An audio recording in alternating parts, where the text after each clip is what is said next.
Hello my beautiful souls, कैसे हैं आप सब लोग। आई होप कि सब लोग बहुत अच्छे होंगे, बहुत मज़े में होंगे। तो आप सभी लोगों का स्वागत है हमारे इस channel journey to inner light और हमारी इस new series journey to inner light में, जिसके आज हम सेकंड एपिसोड में हैं, जिसका नाम है स्पिरिचुअलिटी के मिथ्स। आपने बहुत बार स्पिरिचुअलिटी में बहुत सारी बातें सुनी हैं, तो आज हम इस बारे में बात करेंगे। जय भोलेनाथ, रक्षा करना भोलेनाथ, सबकी रक्षा करना। तो आज हम इस बारे में बात करेंगे कि स्पिरिचुअलिटी को लेकर, आध्यात्मिकता को लेकर बहुत सारे जो भ्रम फैले हुए हैं वो कौन कौन से हैं और वो सही हैं, गलत हैं, किस तरह से हैं, इस बारे में आज हम लोग डिस्कस करेंगे।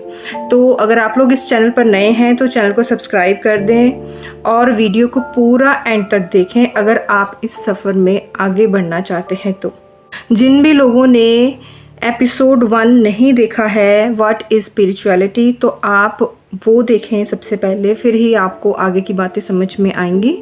और हम आगे बढ़ते हैं, जानते हैं कि स्पिरिचुअलिटी के कौन से मिथ्स हैं। वीडियो को ज़्यादा लंबा नहीं खींचेंगे। तो सबसे पहला जो भ्रम है लोगों में जो फैला हुआ है वो है स्पिरिचुअलिटी का मतलब है रिलीजियस होना, मतलब पूजा पाठ करना, हर रोज़ मंदिर जाना और मंत्रोच्चारण करना और रिचुअल्स बहुत सारे करना अपने रिलीजन्स के हिसाब से, सिर्फ इसी को स्पिरिचुअलिटी कहते हैं। ये बहुत बड़ा भ्रम फैलाया गया है, ये बिल्कुल ही गलत है। ऐसा नहीं है। आप पूजा पाठ नहीं करते कोई बात नहीं, वैसे तो जब आप इस यात्रा में आगे बढ़ते हैं तो आप खुद ही करने लगते हैं, लेकिन 1% अगर आप नहीं भी करते तो कोई इशू नहीं है, क्योंकि ये यात्रा आपको अंदर की ओर ले जाती है। बाहर की चीज़ें कितनी हैं, कैसी हैं, आप क्या करते हैं क्या नहीं, वो इतना भी मैटर नहीं करता है, क्योंकि परमात्मा हमारे अंदर है। हम उन्हें हमेशा बाहर खोजते रहते हैं लेकिन अपने अंदर नहीं झांकते। तो स्पिरिचुअलिटी का ये जो सबसे बड़ा भ्रम है, लोग इसे रिलीजन के साथ जोड़ देते हैं, ये बहुत गलत है। और आप कभी भी देख लेना, जो स्पिरिचुअल लोग होते हैं वो हमेशा दूसरों से प्यार करने वाले, शांत, हंसमुख होंगे। उनका मतलब वो एक अलग ही दुनिया में होते हैं। लेकिन रिलीजियस लोग या फिर कट्टर लोग, वो आपको हमेशा भेदभाव करते हुए मिलेंगे। आपको हिंदू मुसलमान, कास्ट के बेसिस पे, रंगों के सिस्टम पे, हमारा तो भगवा रंग है, आपका हरा रंग है, इस तरह की उटपटांग बातें करते हुए मिलेंगे। जो भी इंसान आपको इस तरह की बातें करता हुआ मिले, भेदभाव करता हुआ मिले, जेंडर में भेदभाव करता हुआ मिले, तो समझ लेना कि उसके पास आत्मज्ञान नहीं है।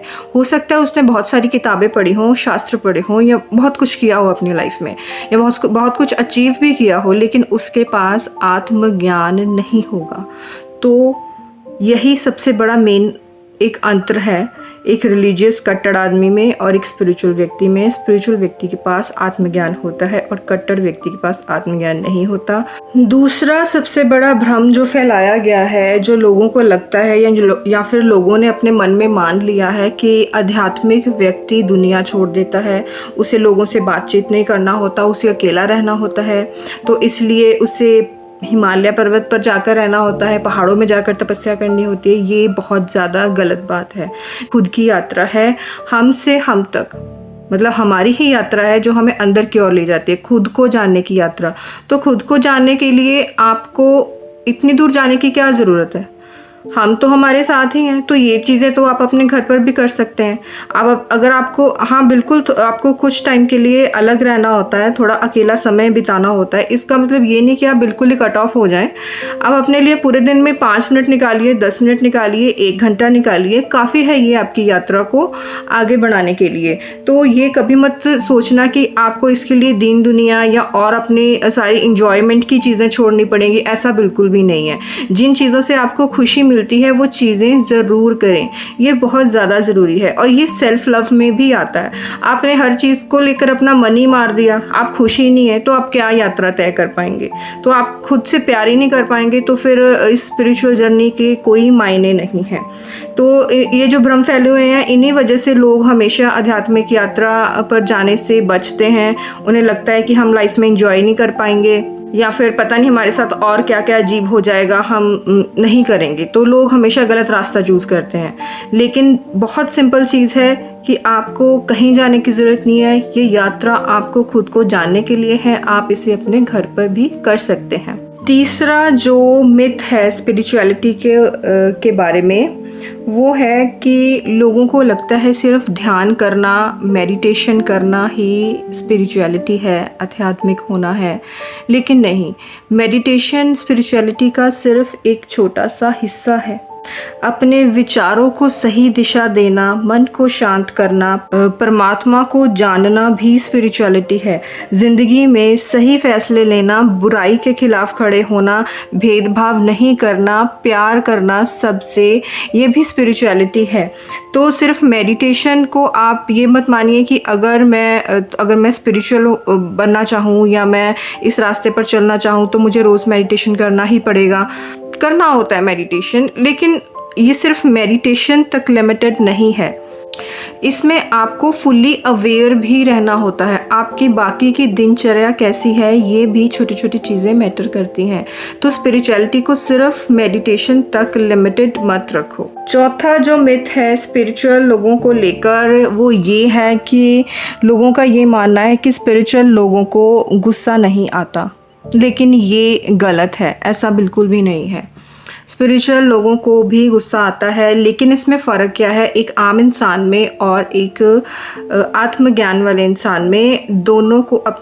दोनों की लिमिट्स में फ़र्क होता है। एक आम इंसान जब गुस्सा करेगा, आपने देखा है बहुत सारे लोग गुस्सा करते हैं लेकिन इतना ज़्यादा गुस्सा कर देते हैं, कुछ ऐसा कर बैठते हैं, बाद में फिर वो सोचते हैं यार ये मैंने क्या कर दिया, मुझे ये नहीं करना चाहिए था, उस वक्त मुझे गुस्सा आ गया था, मेरा कंट्रोल नहीं रह पाया। लेकिन सेम चीज़ जब स्पिरिचुअल व्यक्ति को गुस्सा आएगा, उसको पता होगा उसकी क्या हद है, उसके अंदर से आवाज़ आएगी कि नहीं ये नहीं करना, वो शांत हो जाएगा। उसको पता होगा कितना बोलना है कितना नहीं बोलना है, तो वो अपने थॉट्स को लेकर अवेयर होता है। गुस्सा स्पिरिचुअल व्यक्ति को भी आता है। और सबसे मेन चीज़, स्पिरिचुअल व्यक्ति को गुस्सा छोटी छोटी बात पर नहीं आता आम इंसानों की तरह। उसे गुस्सा आता है तब जब कहीं पर कुछ भेदभाव हो, किसी के साथ कुछ गलत हो, कुछ अन्याय हो रहा हो, तब उसका गुस्सा फूटता है। तो ये बिल्कुल बहुत बड़ा मिथ है कि स्पिरिचुअल लोगों को गुस्सा नहीं आता। बिल्कुल आता है। आत्मज्ञान का गुस्से से कुछ भी लेना देना नहीं है। गुस्सा आपका सिर्फ एक इमोशन है, ये सबके अंदर होता है और ये बाहर भी आता है। लेकिन इसमें यह है कि आप अवेयर होते हैं कि आपको क्या करना है गुस्से में और क्या नहीं करना है। वैसे तो बहुत सारे भ्रम फैले हुए हैं इस टॉपिक को लेकर, लेकिन मैं इसे 5 में समेटना चाहूँगी। तो 5वां मिथ है कि बहुत सारे लोगों को ये लगता है कि स्पिरिचुअलिटी, अध्यात्म सिर्फ बूढ़े लोगों का काम है। इसे तो अपने काम काज निपटा के, फ्री होके, बच्चों की शादियाँ करके, रिटायर होके फिर करना चाहिए। लेकिन नहीं, उसका क्या फ़ायदा? पूरी ज़िंदगी आपने अंधेरे में गुजार दी और जब मरने की बारी आई तब आप रोशनी खोज रहे हैं, वो गलत है। ये बहुत बड़ा भ्रम है। स्पिरिचुअलिटी हर किसी के लिए है, हर एज ग्रुप के लिए है, हर जेंडर के लिए है, क्योंकि हर इंसान के पास आत्मज्ञान होना बहुत ज़रूरी है। आपके पास आत्मज्ञान होगा तभी आप एक अच्छी ज़िंदगी गुजार पाएंगे। आप कुछ भी अचीव कर लो अपनी लाइफ में, आप कितनी भी किताबें पढ़ लो, लेकिन आपके पास अगर आत्मज्ञान नहीं है तो आप फिर कहीं के नहीं हैं। सिंपल सी बात है। रावण के बारे में जानते हैं, रावण के पास कितना ज्ञान था, उसने कितनी किताबें पढ़ी होंगी, कितनी शास्त्र वेद पता नहीं क्या क्या पढ़ा था, लेकिन एट द एंड रावण के पास आत्मज्ञान नहीं था। अगर रावण के पास आत्मज्ञान होता तो वे इस तरह का इंसान या राक्षस जो भी था वो नहीं होता। वो एक बहुत अच्छा और सुलझा हुआ इंसान होता और वो इस तरह की गलतियां नहीं करता, इस तरह से उसका अंत नहीं होता जैसे हुआ। आत्मज्ञान एक इंसान की बुद्धि को एक शुद्धता प्रदान करता है। आप अपनी चीज़ों को लेकर, इमोशंस को लेकर, थॉट्स को लेकर अवेयर हो जाते हैं। आपको पता होता है कि जो आत्मा आपके अंदर है वही आत्मा सामने वाले के अंदर है, तो कोई भेदभाव रह ही नहीं जाता। ये बहुत एक सिंपल सा कॉन्सेप्ट है। किसी एपिसोड में मैं इस बारे में भी बहुत डीपली बात करूंगी। इसमें से, इतने सारे भ्रम में से मैं जानना चाहती हूँ कि आप किस भ्रम में बिलीव कर कर बैठे हुए थे अपनी लाइफ में। तो कमेंट सेक्शन में जाकर मुझे ज़रूर बताना कि आपका आज कौन सा भ्रम टूटा है, ठीक है? और अपना नाम भी ज़रूर लिखना। आपको ये वीडियो कैसी लगी कमेंट सेक्शन में जाकर ज़रूर बताना। वीडियो को लाइक भी करना, और अपने साथ के लोगों के साथ, दोस्तों के साथ जिन्हें इस तरह के ज्ञान की ज़रूरत है उनके साथ इसे शेयर भी करना। तो मिलते हैं नेक्स्ट एपिसोड में, तब तक के लिए बाय बाय, टेक केयर।